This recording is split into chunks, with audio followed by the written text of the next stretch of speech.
Today we look at two beautiful destinations at the Kaohsiung Harbor. And we play some Kaohsiung trivia. This is Taiwan Insider.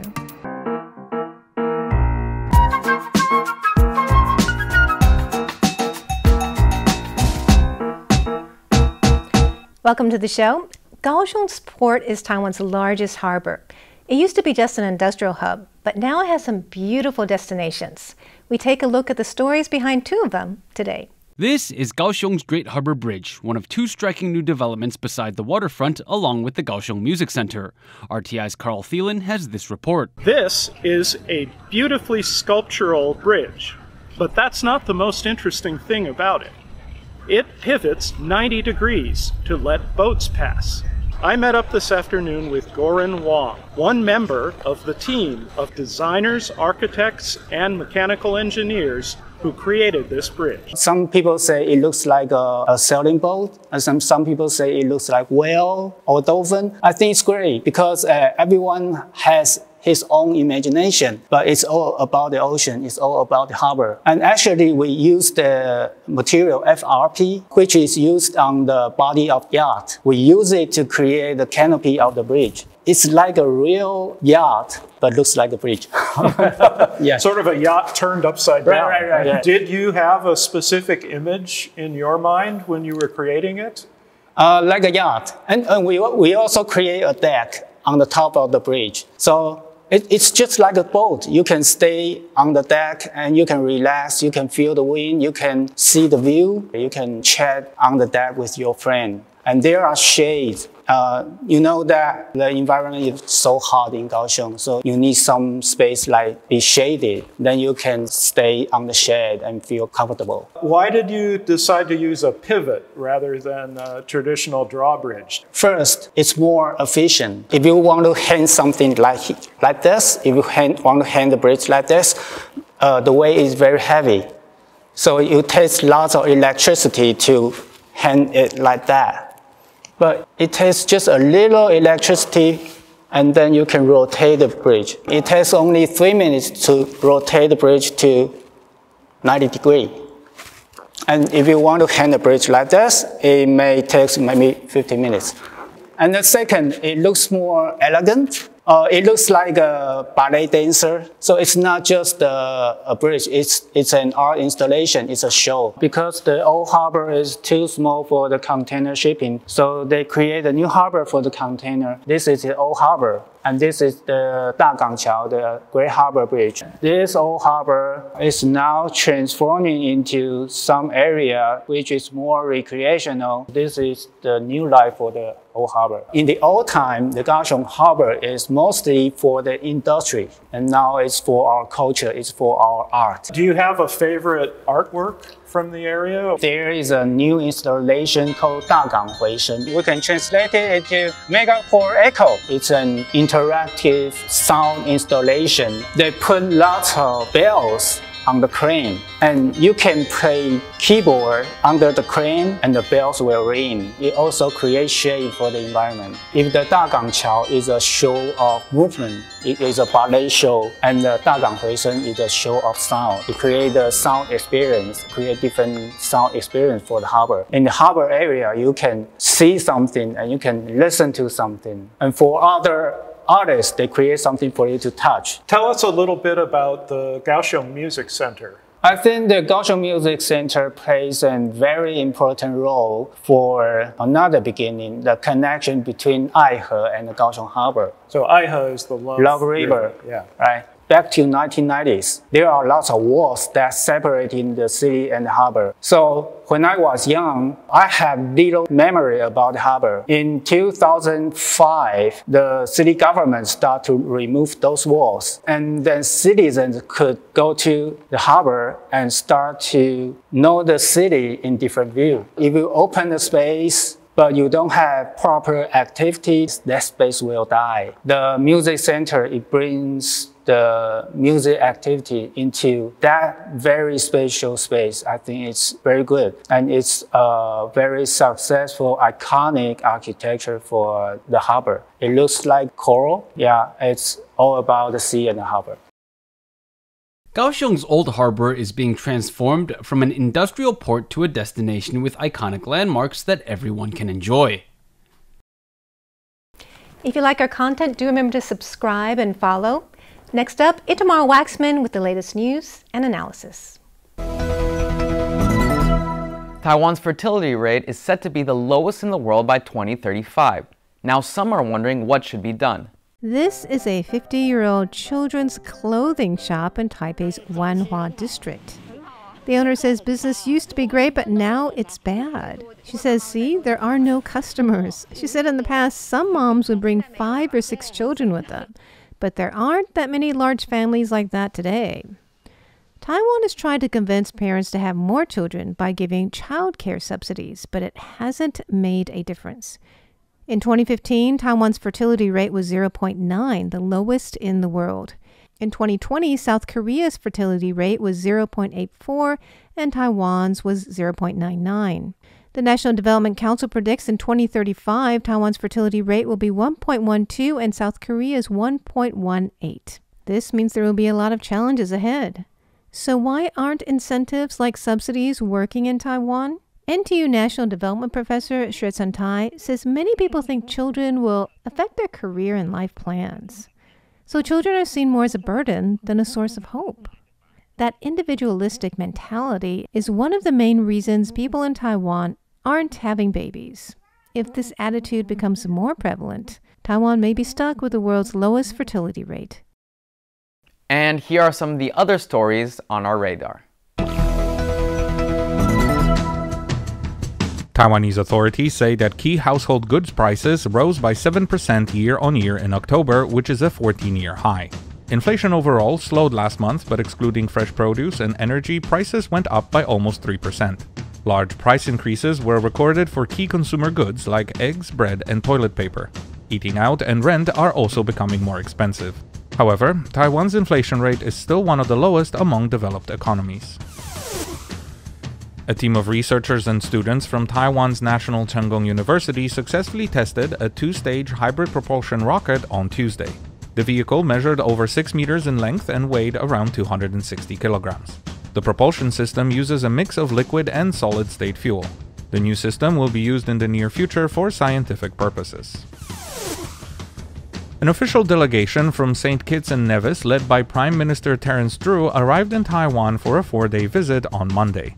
During a meeting with President Tsai Ing-wen, Drew said his country was committed to maintaining diplomatic relations with Taiwan as well as deepening friendship and cooperation. He also volunteered his country's students in Taiwan to work as free English teachers to help the country achieve its goals of becoming bilingual by 2030.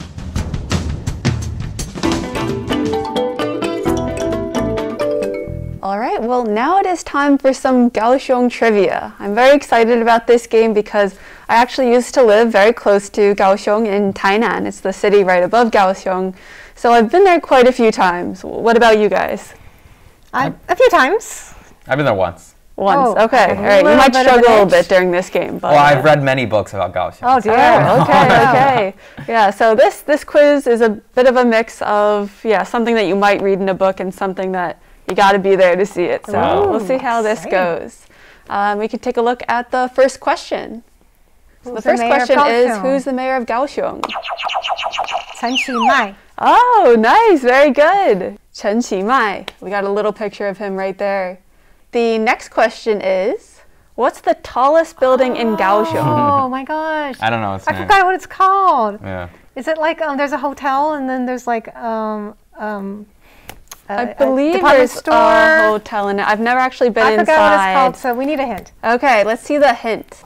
So the hint that's is what the picture of it. I actually stayed there. And there is a number in the name. 88 something? Oh, 80 something. 87? 89? You're getting close. 85? 86? 85. Okay. So it's called the 85 Sky Tower. Actually, the 85 Sky Tower used to be the tallest building in Taiwan before they built Taipei 101. Oh, interesting. Yeah, so it had its title taken away, unfortunately. I've never been to the top, but just like Taipei 101, you can take trips up there. Oh, nice. All right, on to the next question. All right, what giant work of art can you find at the Formosa Boulevard MRT station? Oh. This is like huge it's like art. The whole glass thing. What is it called? It's like The whole thing's made of glass, right? Yeah. Is there a name for it? You're very close. So It's there the is a MRT special station. name. It is in the MRT station. Maybe if I give you a hint with the Okay. picture, might re-jog your memory. So here's the hint. So gorgeous. So I it's- don't know what it's called. It's called the Dome of... Formosa Boulevard. No. Kaohsiung. All right, I'm going to have to give you guys the answer on this one is the Dome of Light. It's so beautiful. It It made, is like, really some beautiful. World rankings and stuff, right? Yes, The most beautiful station. I remember being on the subway there for the first time, and my friend was like, "Okay, this isn't the stop we need to get off at, but we're going to get off just to see this Dome of Light, and then we're going to get back on." Yeah, it's a masterpiece. It is very cool. Beautiful. The next question, another one about something tall, is I know what where that can is. you find the tallest? Oh, I don't even need to finish the question. Sorry. Wait, I didn't see. I hit it. Okay, yes, Natalie. Fulguangsan. Oh, yes, I've been very there, actually. good. Have you been there? Yeah, I have. I mean, it's really imposing. Yeah, it's You the can't forget it. tallest sitting bronze Buddha statue in the world. Oh, really? Yeah. I went there recently. It was the second time I went there. The first time was a really interesting experience because it was through a school program, so we actually stayed overnight there and like did meditation and calligraphy. So it was a really? pretty cool experience. What kind of animal is it? A monkey. You're very excited about that one. A monkey. Yes. Or monkeys, yes. Yes. Plural. Have you been to Shoushan? I loved it. So beautiful. Yes. Oh, I haven't been there. I didn't even get to Sorry, finish I the just had to question. get one. I know, point. you I had to get definitely one. did. Yeah. I'll get smoked. No, it's okay. So yes, the monkeys are infamous for attacking people at Shoushan. Have you been there before? Yeah, of course. I loved it. It was my favorite part of Kaohsiung. I just love the monkeys and how they're like there around you. They're not scared of you. Very cool. What did they do with you? How did they interact with you? Oh, nothing. If if you take food out, they try to take it, but nothing. It's like there's gonna be a big gang of them like on the path, and me, I get very scared of wild animals, but those monkeys, they just like look at you, and then they go on, scratching each other and picking bugs out of each other's fur, and it's just great. I had a love it. terrifying experience with them. I'm going to be honest. I Oh. mean, the second time that I went there, my friends were like, "Okay, let's eat before we get on the trail or anything." So we were not at the trail at all. We were near the parking lot. And my friend brought these banana cakes, and she had them in a bag. And we started walking to the picnic table. We saw some monkeys like start coming towards us. So we're like, okay, let's go back to the car. Meanwhile, we're walking back to the car. A monkey jumps off of the bathroom building, Oh jumps my on top of gosh. my friend, Oh pulls my the bag away, gosh. starts pulling the food out, and we just like pick it up and run back to the car. And the rest of the monkeys are chasing us across the parking lot. They were jumping on the cars. It was insane. Why were you eating so close to the area? My friend said she had eaten there before and it was fine. Bananas are like so aromatic. I mean, I'm sure Yeah, they saw it wasn't on the smelled trail or anything, so Oh, and they love bananas. yeah. Yeah, I knew for sure before I went. I was like, don't eat anything anywhere close to there. What an experience. It was crazy. You didn't film it, huh? No, they course would you have taken did. my phone if I did, I'm sure. All right, let's see the next question. Okay, so this one is, what's the name of the island right off the coast of Kaohsiung? Xiaoliuqiu? No. When I say right off, Oh, I mean okay, like that's- 4-minute Yeah, ferry That's the one ride that away. I went to. That's No, I forgot its beautiful. name. I don't know its name. Oh no. The answer for this one is Qijin Island. Oh yeah. I think I've been there. Yeah, it's really, it's like a forgot. 5-minute ferry ride. I've You been can there, just use actually. your I totally forgot Easy about it. card. Yeah. And my favorite thing is to go to the beach, and there's this Yeah. nice restaurant that's just looking out over the Devon- water, and just Devon is chill there with some friends. It's really nice. And a lot of times there's live music as well. Yeah, I remember the place. It's a nice place to hang out. It's really nice. Yes. Well, I believe we have one more question. So this is the final question. What's the original name of Kaohsiung? Dago. Wow! Oh my God, you got it! That's amazing. How did you know that? 2 by 2. I told you I read books. Oh, okay. Yeah. That is something that would be in a book, I think. Do you know why it's called Dago? I believe it was from the indigenous people that lived in that area. Yeah, so the I believe the name... Macadao live around there. Yeah, and I believe in the indigenous language it was called Takao, which meant like bamboo forest. And so when they had it like I don't know, when they changed it sort of into Mandarin, they used dago, which means to hit a dog. And then when Japan came and colonized Taiwan, they were like, that's a terrible name. So they decided to call it Kaohsiung, which means like high hero, because in Japanese it's pronounced the same as Takao. Yeah. Really? So that's how Kaohsiung got its name. But high hero is not too bad. Well, just all these translations. It's so it's very interesting how that came around. That is interesting. Well, there are many names in Taiwan that it's like they're like Minan, like Hoklo adaptations of like local indigenous names. It's very interesting. Yeah, all right. Well, that is the last question. So were you guys keeping track of your points? I got 2 points. I got 2. Okay, I tied you? Yes. You were just like way ahead at the beginning. At the beginning, but then I didn't. You started jumping in before I finished the question. I was getting nervous. I couldn't lose that bad, you know. I just couldn't let myself lose that. Yeah, that's not bad. I mean, 4 out of 7 collectively. Okay, not too bad. Yeah, you know, actually, though, there is one more question that I would like to ask you guys, but this is not part of the competition, so you can relax. So this question is just about, if you were to go to Kaohsiung again, what would you like to do? What would you like to see the next time that you go there? I have an answer for that. This is very touristy, but this is what I love to do in a lot of major cities, is go on a cruise on the river. Because I think it's a great way to see the city. They have river cruises? Yeah. I've never done that there. I would love to do that. I love river cruise. I've walked along the side of the river. I It's like nice. They have doing lots that of too. lights and music there sometimes. But that riverside is really, really nice. I really what is it, the enjoy Love the river. River? is it Yeah, called? they've really cleaned it up it's a lot. Super, super nice, yeah. It's fun. Yeah. What about you, Itamar? Me, I went there once, but it was the winter, and I'm trying to hit the beach. Ooh. Because I actually heard that they have pretty good beaches in Kaohsiung. I heard the one close to like Zhongshan University is pretty good, right? I've never Which been is there. it's the one that's like behind Shoshan, like on the coast. And yeah, actually for a long time I was thinking of moving down to Kaohsiung just so I could like be on the beach. Yeah, there's definitely nicer weather there than we have up here. They even have a sailing club over there. Oh, really? Yeah, but The original one. that's more Tamasha stuff, yeah. Yeah, so anyway, for me, I talked a bit about this during the game, is Chijin. Wow. So Yeah, I that's a cute little I've island. been there before, but it's just full of really happy memories for me of just going over there, sometimes riding bikes around, or like they also have some markets there. You can try lots of really fresh seafood. Last time we were there, there was this huge temple celebration with all these firecrackers going off. That was crazy. And then at the end of the night, just heading towards the beach, watching the sunset, eating some good food, and listening to music. So That sounds like fun. That sounds so cool. yeah, I really love Kaohsiung. Wonderful. Well, thank you all for tuning in today to Taiwan Insider. I am Natalie Tso. I'm Emma Banak. And I'm Itamar Waksman. And do follow us on social media. Subscribe and like. Yeah, on Twitter or Facebook. We really love hearing comments from you guys, seeing what you think of the show, so definitely leave us a message. All right, we'll see you next time. Bye. Bye.